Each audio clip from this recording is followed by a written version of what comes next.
Assalamualaikum warahmatullahi wabarakatuh. Perkenalkan, nama saya Serliana dari kelas manajemen 22N dengan NIM 202200800105.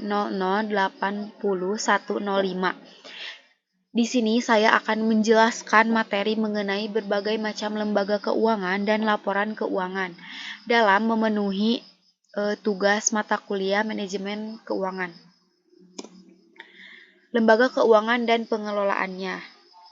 Di dalam poin ini, lembaga keuangan dan pengelolaannya itu terbagi menjadi 3 poin. Yang pertama yaitu bank, asuransi, dan perusahaan sekuritas.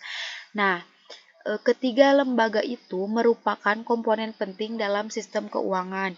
Mereka menghimpun dan menyediakan dana bagi masyarakat serta memberikan berbagai jenis layanan keuangan.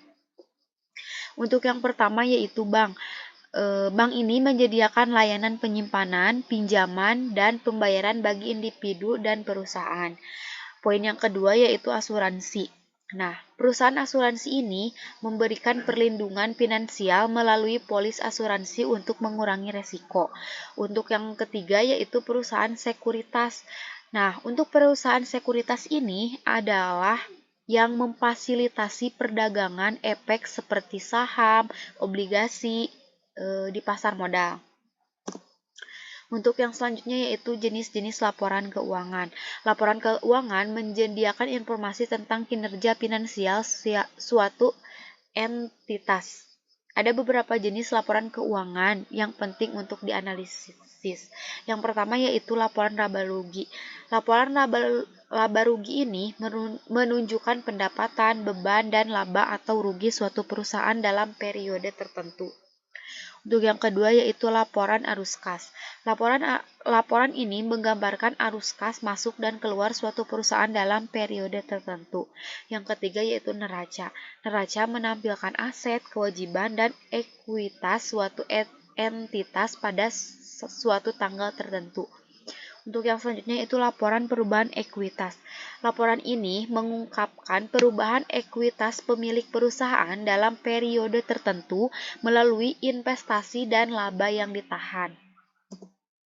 Nah, untuk yang selanjutnya itu tujuan dari laporan keuangan.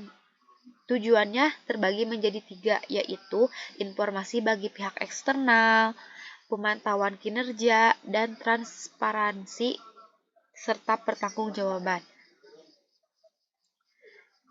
Apa sih informasi bagi pihak eksternal itu?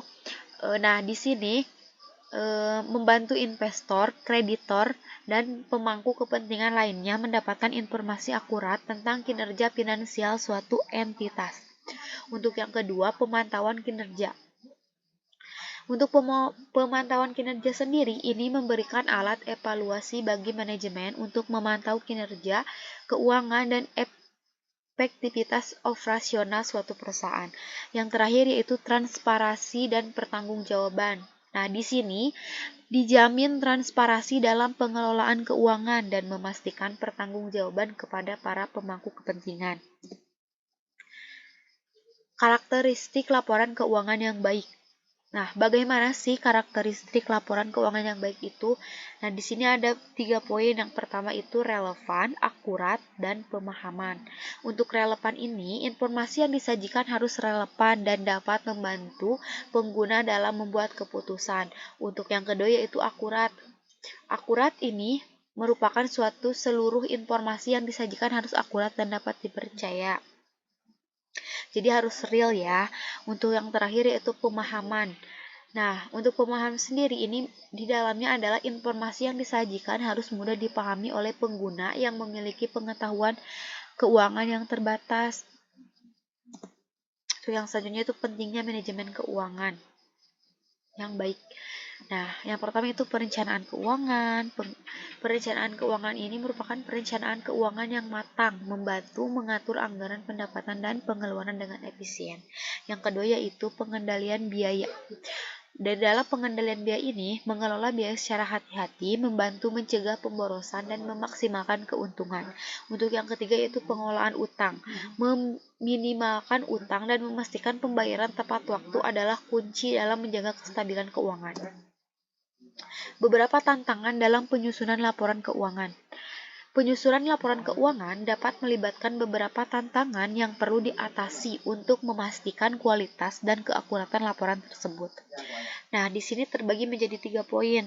Yang pertama, kompleksitas transaksi. Beberapa transaksi keuangan kompleks memerlukan pemahaman mendalam dan keputusan terhadap standar pelaporan keuangan. Yang kedua yaitu peraturan perpajakan. Peraturan perpajakan yang kompleks memerlukan pemahaman yang baik untuk menghindari potensi sanksi dan kerugian finansial. Untuk yang ketiga yaitu teknologi dan sistem informasi. Penggunaan teknologi yang tepat dan sistem informasi yang terintegrasi menjadi tantangan dalam pengelolaan dan pelaporan data keuangan. Nah, ini merupakan salah satu contoh laporan keuangan yang baik. Di sini ada laporan keuangan perusahaan, menyajikan informasi tentang kondisi keuangan perusahaan secara lengkap dan akurat ya teman-teman. Dan yang kedua itu laporan tahunan, memberikan ikhtisar tentang kinerja dan pencapaian perusahaan dalam jangka waktu 1 tahun. Untuk yang terakhir yaitu laporan arus kas. Ini menyajikan aliran masuk dan keluar dana perusahaan untuk mengukur kesehatan keuangan. Terima kasih, mungkin cukup itu saja yang bisa saya sampaikan. Wassalamualaikum warahmatullahi wabarakatuh.